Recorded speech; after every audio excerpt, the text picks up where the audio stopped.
Je voulais te partager un échec que j'ai vécu ce matin, à chaud comme ça.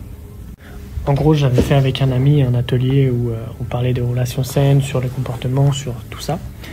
Et ce qui est intéressant, c'est de voir en fait comment est-ce que toi, tu te sens à l'intérieur face à un échec. En fait, c'est de voir qu'est-ce qui se passe en toi à ce moment. Et en gros, on devait être à peu près 6 personnes, normalement. Et finalement, on s'est retrouvé qu'avec une seule personne. Et donc, il y a eu beaucoup de choses qui se sont passées à ce moment-là. Et je me suis dit, ok, est-ce qu'on fait l'atelier ou pas? Et même, on s'est posé la question avec mon ami, est-ce qu'on fait cet atelier ou pas? Parce que forcément, ça active d'autres choses en toi, comme le regard des gens, qu'est-ce qu'ils vont penser, etc. Et quand on me posait la question, ouais, est-ce que vous avez du monde, etc. Moi, je disais, ouais, on n'a qu'une personne. Tu sens qu'il y a un petit braquage à l'intérieur, tu vois. Donc, je suis allé me repositionner en moi et je suis allé me sonder. Je me suis dit, ok, c'était quoi l'intention de base dans laquelle tu voulais faire cet atelier?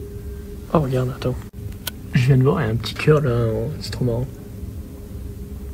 Bon, bref, dans quelle intention tu voulais faire cet atelier? C'était notamment celui de vouloir transmettre à des personnes la notion d'ombre, la notion de compréhension de soi et la notion d'unifier toutes ces parties en soi, la notion de projection, comment est-ce que ça se passe en fait et tout ça. Et en me reconnectant à ça, je me suis dit en fait j'en ai rien à foutre qu'il y ait une personne ou 2000 en fait, ça changera rien. Là il n'y a qu'une personne, on va en profiter pour mettre beaucoup plus de profondeur.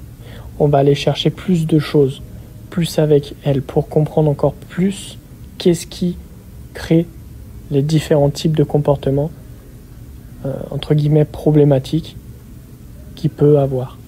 Et à partir de là, j'avais plus du tout honte de dire ouais, on n'a qu'une personne à l'atelier, parce que j'étais connecté à ce que je voulais vraiment transmettre. Et ici, c'est pareil pour toi, en gros, c'est lorsque tu as un échec, c'est reconnecte-toi au pourquoi tu as fait la chose, de base.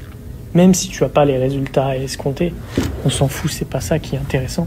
Ce qui est intéressant, c'est pourquoi tu as mis tout ça en place. Qu'est-ce qui a été déclenché en toi pour que tu viennes créer ça dans la matière. Et quand tu connectes à ça, tu changes complètement ta vision. Donc le message ici, c'est quand tu as un échec, reconnecte-toi au pourquoi tu as effectué ça. Et si tu veux que je t'accompagne, tu m'envoies un message.